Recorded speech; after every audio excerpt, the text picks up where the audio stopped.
ये OMR sheet है। आकृति ध्यान से देखो, दिख रहा है? ये OMR शीट है। इसमें अगर आप ध्यान से देखोगी तो यहाँ पर ये तो भरना वाला तुमको आता है। यहाँ पे देखना ध्यान से, यहाँ आलेखन भाग है और यहाँ प्रावैधिक भाग है। तुमको आलेखन भाग करना है, चित्र बनाना है। समझ में आ रहा है? आलेखन भाग में तुमको यहाँ पे गोला मारना है। और किसी भी पेपर में तुमको बोलने को बोला मैंने, और किसी भी पेपर में तुमको ये सब नहीं करना था, लेकिन ये कला वाले पेपर में तुमको यहाँ पे गोला करना है। ठीक है, समझ में आया? तो आलेखन भाग में तुमको गोला कर देना है। ठीक, उसके बाद आलेखन वाला भाग ही करना है, उसके अलावा कोई और भाग नहीं करना है। क्लियर है? तो ऐसा मार्क शीट रहेगा, बाकी गोला करना तुम जानती हो। अब आते हैं पेपर पे। तो ये देखो, ये पेपर है। ये क्या है? पेपर है। अब ये पेपर है, यहीं से शुरू होता है। पेपर में खंड आ है। ठीक है, पेपर में क्या है? खंड आ। अब खंड आ में स्टार्टिंग में ही लिखा है आलेखन कला, यहीं से तुम्हें करना स्टार्ट करना है। अब ये तुम्हारा पूरा का पूरा 1 question, 2 question, 3 question, 4 question, 5 question, 6 question, 7 question, ऐसे ऐसे करके पूरा का पूरा 20 क्वेश्चन रहेगा यहाँ पर। अब उसके बाद वही चीज़ इंग्लिश में रहेगी। इंग्लिश में तुम्हें नहीं करना है। उसके बाद आएगा प्रावैधिक कला, ये तुमको नहीं करना है। ये देखो, ये प्रावैधिक कला दिख रहा है तुमको? प्रावैधिक कला दिख रहा है तुमको? नहीं दिख रहा है? यही है प्रावैधिक कला। ये तुमको नहीं करना है क्योंकि तुमने आलेखन कला पहले से भर दिया है।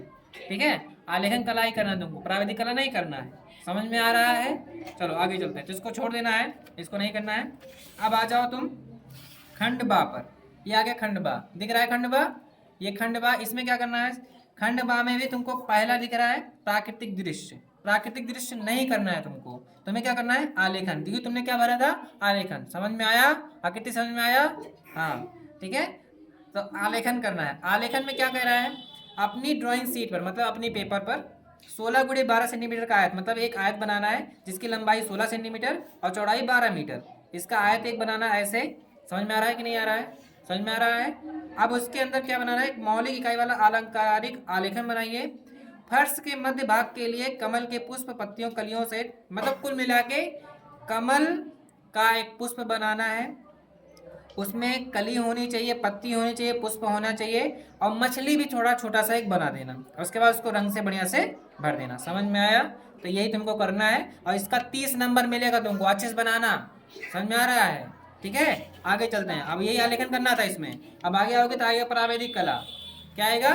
प्रावैधिक कला। प्रावैधिक कला तुमको नहीं करना है। समझ में आया? प्रावैधिक कला एकदम गलत काट दो तुम, क्योंकि प्रावैधिक कला कोई और करता है, तुम नहीं करती हो। ठीक है, यहाँ गाँव में बच्चे प्रावैधिक कला नहीं करते हैं, लेकिन मैंने पढ़ाया था, तुम पढ़ी नहीं तो मैं क्या करूँ। आगे चलते हैं। ठीक, अब आगे खंड सा दिख रहा है। खंड सा, खंड सा जरूरी है सबके लिए, चाहे वो आलेखन कला वाले हो चाहे वो प्रावैधिक कला वाले हो।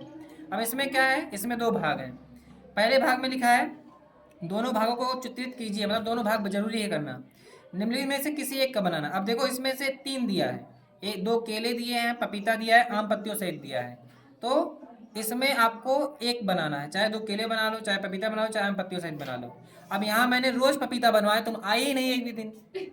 रोज बनाया मैंने। आम पत्तियों सहित बनाना आता होगा, उसको बना के अच्छे से सेट करना सीख लो। और उसके लिए पेंसिल आती है। पेंसिल आती है कि नहीं आती है? हाँ, वही वही डार्क वाली। ठीक है, जो भैया जी दिए थे। समझ में आया? उसी पेंसिल से पूरा डार्क से बढ़िया सेट कर देना अच्छे से। समझ में आया? तो इन तीनों में से एक कर देना। अब ये 10 नंबर का है। आगे चलो, ये दिख रहा है कि नहीं दिख रहा है? अब इसमें से भी एक क्वेश्चन है। इसमें से ये जो एक क्वेश्चन दिख रहा है, इसमें से कि कह रहा है कि 15 सेंटीमीटर में कम से कम 15 सेंटीमीटर बनाना है। नहीं, लंबाई कितनी होनी चाहिए? लंबाई कितनी होनी चाहिए? 15 सेंटीमीटर। इतना बड़ा बनाना है। अब चाहे तुम टेबल लैंप बनाओ, चाहे तुम खुला छाता बनाओ, और चाहे तुम बक्से पे रखी किताब बनाओ। वैसे इसमें खुला छाता सबसे आसान रहेगा, लेकिन बड़ा बनाना, छोटा मत बनाना। समझ में आया? और अच्छे से सेट कर देना। समझ में आया? इस तरह से पेपर आपका हो जाएगा। अगर आप स्कूल आई होती तो आपको पूरा बताया गया होता, लेकिन आप स्कूल नहीं आए, घर पे बैठ के पढ़ रही हैं, तो इसीलिए मैंने सोचा आपके लिए एक वीडियो बना दिया जाए। समझ में आया? समझ में आया? ठीक है, चलो। तो इस तरह से आपका ये है। आपको इसमें ध्यान देना, इसमें आलेखन करना है। अगर चित्र बना रही हो तो इसमें प्रावैधिक नहीं भरना है। OMR में जरूर नहीं समझ में आए पूछ लेना, आकृति से पूछ लेना या किसी टीचर से पूछ लेना। समझ में आया?